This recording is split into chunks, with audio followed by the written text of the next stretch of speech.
But anyway, So what are we doing today? speaking of, well, I got a couple deck builds. There's a little bit more spoilers, but if we get to it, it's fine because we have a deck request, and I want to re-go over this because we built this like 2 weeks ago, or I don't remember the exact. It's right there in May. Uh, so I wanted to go back over this because the video, the power was going on and off, if you remember that day, so I had to keep Yeah. restarting and starting. So this video got chopped into like a billion pieces. So I wanted to show the stream off everything, and then so I'm able to clip it and show everybody this deck list because I think that Jin Gitaxias is a one of the strongest commanders that we've gotten in a while, especially like not just the front side, right? But this back side. When you get to that 3, right? That turn turns into insanity. Yeah. Having a freaking omniscience on the back of your commander, and also a Seagate restoration as the first mode, like it's a Seagate restoration, a board wipe, so you're not worried about anything, and he stays there. Well, he's not even there at the time, but even if he Mm. was, he wouldn't get bounced. And then it's a omniscience until the end of turn, and then it just turns back into him, right? So you get the draw effect immediately.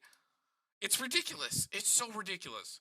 So we want to talk about what we did. We kind of played like a Herp Dark deck. We played as little creatures as possible. We went for like a slight instant and sorcery package, but like also just a lot of non-creature spells. So we played Yeah. Alheimer's Archive because easily really good with him. Extra draws when it enters. Don't really have any life gain, but when you start going off, that extra draw is just it's Yeah. great. So the important thing with this deck anyway is that we want because if you're just cycling cards, you're not going up in hand size. So Mhm. so having the things that give us extra draw Yep. make it so you're not just cycling cards. You're actually are going plus, and because you want to be able to get to the 7 or more cards in your hand. Yes, and not just that, but when you get to the omniscience effect and you're starting to nut and draw your deck, like because that's what our deck does. We have uh, a 1 card win con that will show when we get to the sorceries, but it's kind of like a storm deck, but there's no storm cards. Like we don't play Aether Flux clearly, right? It Mhm. could honestly, but we just didn't want to go in that direction. Because what we ended up doing is just playing a lot of value related cards. Because Jin doesn't say that it has to be one or the other. It's literally any non creature spell that you play, you get to draw. So, yeah. So, Yeah. So Cage Sun is great in these kind of decks because when you're taking what me and Derek call like a herp derp turn, or like a when your engine's online and then like the gas starts going, because this is like the way me and Derek like to build decks. We like a medium start, right? We're usually not like turbo in the beginning unless the deck requires that. Like when we built the Satyr or the Druids deck, right? Like that's a deck that's gas straight off the bat, right? Like you can't really help it, right? But we have like good permanents, but then we like to build up and then play our mana doublers or whichever one we could play of the colors, right? And then we like to have turns where like the gas gets so much that people just can't interact. And that's where the blue comes in well because you have the interaction, to protect yourself when we get to the counter spells. And Cage Sun is the perfect way to do that because every land tapping for 2 is just what you need in a deck that's going to take a herp dirt 30-minute turn, because mhm. God forbid you flip the omniscience, or even just with the effect, it's very powerful. And you can notice we chose to play a lot more of the higher curve mana rocks just to fit with him, right? Um, Tom, fun fact with replicating ring in the proliferate deck with the blue proliferate dominus, mhm, I got to activate the turn because you don't get the counter on it right away. But the first turn, I got the counter on it. I mhm, got to proliferate 3 times, so that's 6 up to 7. mhm. Then on my turn, like I got to proliferate at upkeep Yeah. I mean to get it that's and stuff. that's really Yeah. good with that. Like that card's this card's not bad with it if you're playing summons and sorceries too. There's Mm, a lot of cards that are great. So you can see the mana rocks. Oh, we chose to play our other mana doubler, which we did choose to play snow covereds, which you'll see. mm. Because again, it's a non artifacts. It's a non creature spell that, draws when it enters, which also makes it feel a lot better to have to exile a land, because for all of these to cantrip, makes it feel a lot better, because sometimes playing all 3 mana rocks is bad, but in this case it didn't feel bad at all. So we have Commander Sphere for the draw, and just it's a good mana rock when you're trying to play all threes. Decanter, because trust me, you need the no maximum hand size in this deck. We have several ways to give us no maximum hand size in this deck. Mm. Again, I explained Extra Planar Lens goes in the same with Cage Sun with the double mana. Yeah. You gonna say something? I need to pick up. I remember scrolling down. I need to pick up a Scepter Eternal Glory. Yeah, so we definitely did avoid a lot of like the 2 mana rocks, and we're focusing a lot on like the 3 and higher ones, just because they just generate a lot of value with our commander. So yeah, and Sapphire Medallion, Thought Vessel, and Wayfarer's Bauble are just like ramp that we chose to play. And Wayfarer's Bauble is good when you're playing Cage Sun and Extra Planar Lens, because the more land ramp that you have, the better. So also, there's so much extra mana sometimes that with Skyclave Eric. Like, I remember when we were playtesting, Replicating Ring got off very fast, because we ended up drawing the enchantment that you play that proliferates, and it went gas. Because why not play that? Because you can just keep going through this. So you get to draw, and then you get, it's just so good. So yeah, again, Mind's Place Apparatus, if you guys don't know about this, Derek and I have been playing this a lot recently. At the beginning of your upkeep, put an oil counter on Mind's Place Apparatus, and then it makes instant sorceries cost less, equal to the number of oil counters, so that's really good, because with the Proliferate especially, we get to abuse the shit out of that, in this deck, and everybody knows Nyx Lotus, Spectre of Eternal Glory, these are the standard for I'm playing 1 color deck, and even you could argue for these to be played in 2 color decks, depending on, if you're really heavy on 1 color. We've definitely played Nyx Lotus in some Dimir decks that are heavy on the black, but Primal Amulet, great with this deck. We're playing a lot of instant sorceries. Again, another thing that can be proliferated, but we mostly care about the reducer, and when it turns into a land, you get to make any mana, and then you get to copy it. We already talked about how broken Replicating Ring is in this deck. Sapphire Medallion is probably one of our best mana rocks in the deck, because reduction is better. So there's a reason why when you think about things that get banned in formats, Vugan got banned over Eldrazi Temple. So cards like this are a lot of the time can be better than playing Ancient Tomb in a deck, just because if you play 2 spells in a turn, you've already made Ancient Tomb mana in that turn, right? So, and I mean, it works with the commander. It just says blue spells, which is why we love Goblin and Archimancer. We try to play these in as many decks as possible. Skyclave was just another one that we've been on recently, because it's 1 mana more than a Gilded, and in this deck in particular, you get to draw, so it's good. Soul Ring, you always got to keep. Celestis, we like in decks too, because it lets you filter out. I've been liking this card more and more, believe it or not. It's also been randomly landing in because it's legendary, and certain commanders care about that. Oh yeah, we have so much for legendary stuff now. Right, exactly. But also the looting and the random life gain, sometimes people just pass, we're a deck that can just pass. Also, it can just force it and you can loot. So if you have nothing going on, it's a looter and you get to gain a life. We're in Power Stone, again, this is a Soul Ring that draws us a card, so we liked it. Thought Vessel will have to keep it, and Wayfarer's Bauble, I already explained that. So we're only playing 8 creatures in the deck. Now, this is about as high that we wanted to go, because we wanted the bottom of effect and the front side effect of the commander to be as useful as possible, right? So we play these because Recursion is great. I think we also have Sublime Epiphany, so that's like a mini combo. And also we play some extra turn stuff, because extra turn stuff, even though we didn't go all in on it, because this could definitely be one of the best extra turn commanders ever built, considering that he draws for all of them. You flip him with 7 cards in hand because of all the extra turns, and then you flip him Seagate Resto, go to your next turn, and then you can wait another turn, and then you have an you have an omniscience, so like now all your turns are free, and he's flipped, so you're drawing a card. Like that's kind of crazy. What's Um, also really cool is that like so like with because it bounces the non-Phyrexians, mhm. our next card here, the Chrome Shark, Yeah, because the incubation tokens are Phyrexian, so they get to stick around. So like we were looking at potentially playing the other like creature generators, but if we're gonna bounce the board, it seemed kind of yep. like not. It seemed like kind of a waste of spot. Yeah, because I don't even think we ended up with Shark Typhoon, and we almost always play that in non-creature Yeah, spell decks, just for the cycling alone, or like again when things say non-creature spells, it's the best version of that card ever printed, right? So this is what we landed with. I think we did a good job with this. So because of all the mana generation, like we just decided to play the best blue creatures that you can play.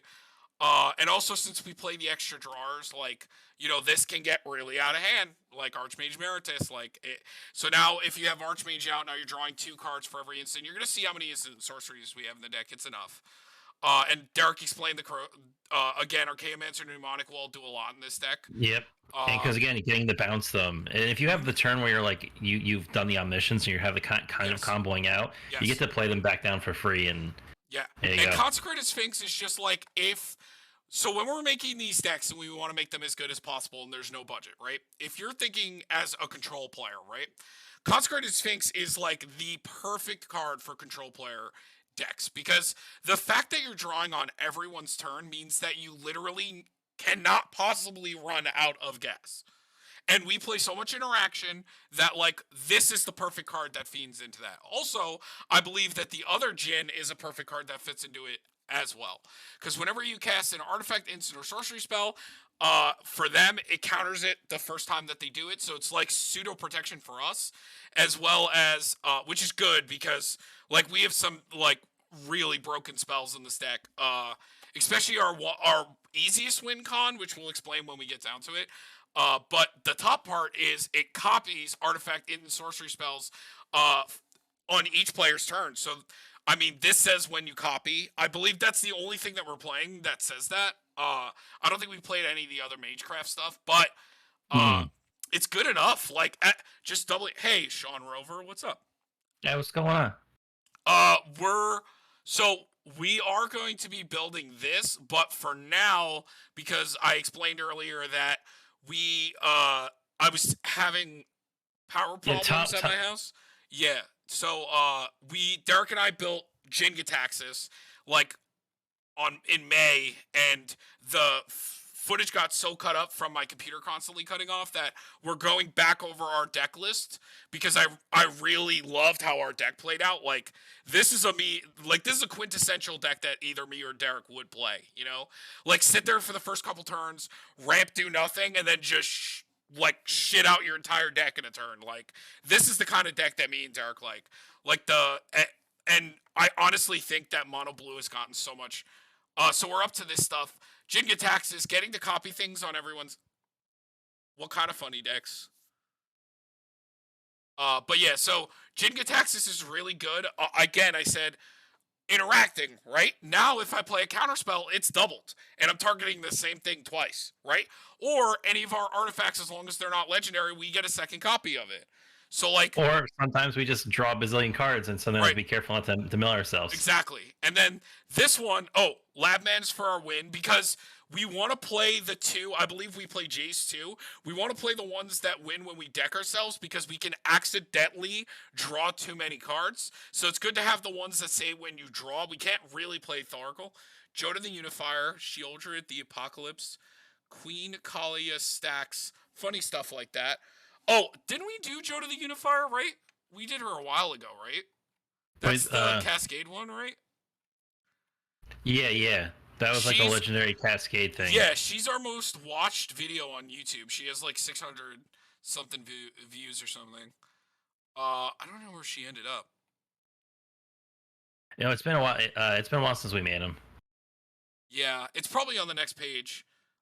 Shieldred Because the because it wasn't that long. I guess I think it's when it was pretty close to when it came out. Is when we messed with around with it. oh Queen Kayla, not Kali. Sorry. Right. Seems fun. Yeah, yeah. We haven't made any of the new Shieldred yet, but the new one looks kind of fun. The new one seems like the nicest one out of all the ones that they've printed, in my opinion. So But yeah, so getting back to this, we play legendary non-cascade since it doesn't have the word. Yeah, Yeah, it doesn't say cascade because if it did, then the legendary creatures that play with cascade would be really good in there because there like are a lot of Emodi. things. Yeah, yeah, there's a lot of things that care about cascade. Just play Uh, Emodi, and now you double Cascade. well, also no. Remember the teamer guy that you tried to make a while ago? That whenever you cascade, you put a Oh yeah, land you in. gotta land. Yeah, Yeah, yeah.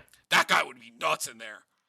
But okay, so Derek and I again, if you're playing like a control draw kind of grind out until I explode kind of deck, Sphinx of the Second Sun is your best friend.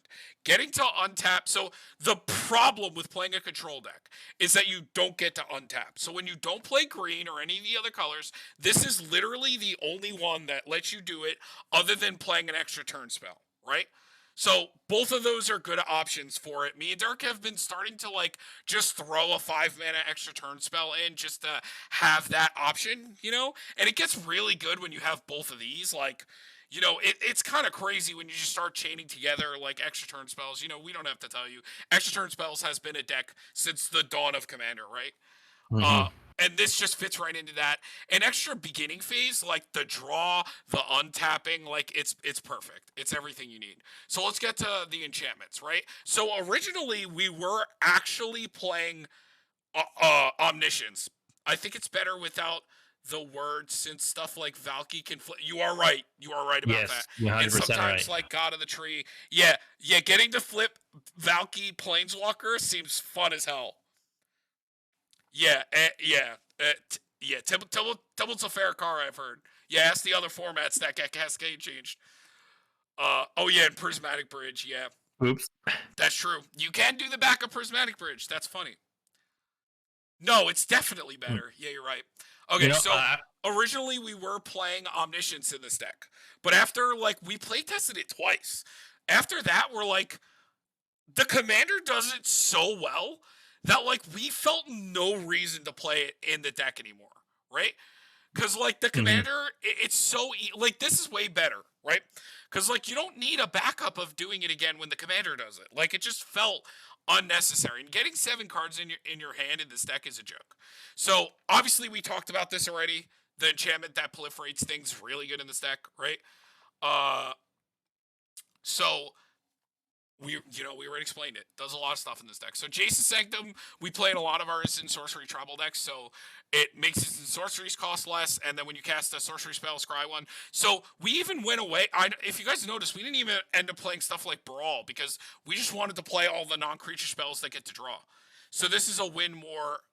So is it so it was a win more. Yes, exactly. It was a win more in this deck.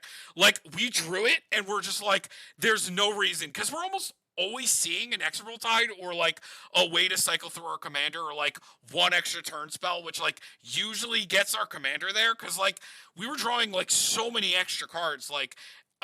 It just felt unnecessary, and we still wanted to play some things that just draw on their own, like you see the heuristic study, wiretapping, wizard class, but that's mostly there for just the no maximum hand size. Also propaganda great in these kind of decks. Like we talked about it, like it's better to play this a lot of the time than even play the like creature makers to block. I mean, we have the Chrome Shell Shark, which is like a backup win con kind of, where we just like make a billion sharks take an extra turn attack, right? But this is really important to slow down them attacking you because when they see Jin Gitaxias, they're going to attack you, and they see stuff like this, they're going to attack you. I don't think we really need to explain Ristic. This goes into the same factor of us explaining how Hammer's up there. So wiretapping, Derek and I have liked a lot recently for the control decks, just because having the Phyrexian arena that you can play in your colors, whatever it is, right? Whether it's like your library, your Phyrexian Arena, Black Market Connections, wiretapping, whatever it is, Smuggler's Share and White, right? Whatever you can play that does this effect where you have a constant draw outlet regardless of the mana cost. I mean, if this was 6 mana, it'd probably be pushing it too much. But it also has Hideaway. And getting to that amount of cards in our hand and a free cast in our deck is crazy, right? So we like that. Wizards class, no maximum hand size, draw 2 cards. And this is also another alternate win, because whenever you draw a card, put a 1/1 counter on target creature, and with this, it gets kind of really ridiculous, like stuff just starts killing things. You die to our Archmage Emeritus because we've drawn like 50 million cards. Okay.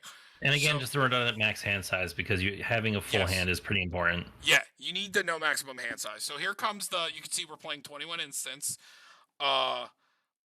We love Aether Spouts, right? Dude, top of owner's library or bottom, so devastating. If you hit a lot of creatures, also tokens just get fucked entirely. Archmage, we're really only playing Archmage in 1 to 2 color decks. It's really hard to make it work in a 3 color deck unless you have like a perfect mana base. But honestly, I'd rather just play something like Disallow. And if you have like a Void Slime or like some others, like type of counterspell, like Archmage is a great counterspell. Don't get me wrong, one of the best counterspells ever printed, especially in the other formats, right? But really hard to play when it's the triple blue. Like we play a lot of random, just like off blue lands in this. You'll see. So we're playing the Convoke counterspell because not only is it a counterspell, but you can also draw 2 cards and discard, which is also good in this deck. So you're gonna see we're playing a lot of draw cards, and almost all the counterspells that draw, we're playing those as well because it's really good. Just having more draw, yeah. Yeah, exactly. Like Cryptic, counter tap things, Rift, Disallow, Fact or Fiction. Chemist's Insight is a big fan favorite of ours because, Jumpstart, getting to play it again. So that's 2 triggers of our commander. Commit is just a great high mana. Frantic Search is great in these kind of decks, just getting through something and getting plus Frantic Search also makes you go +1.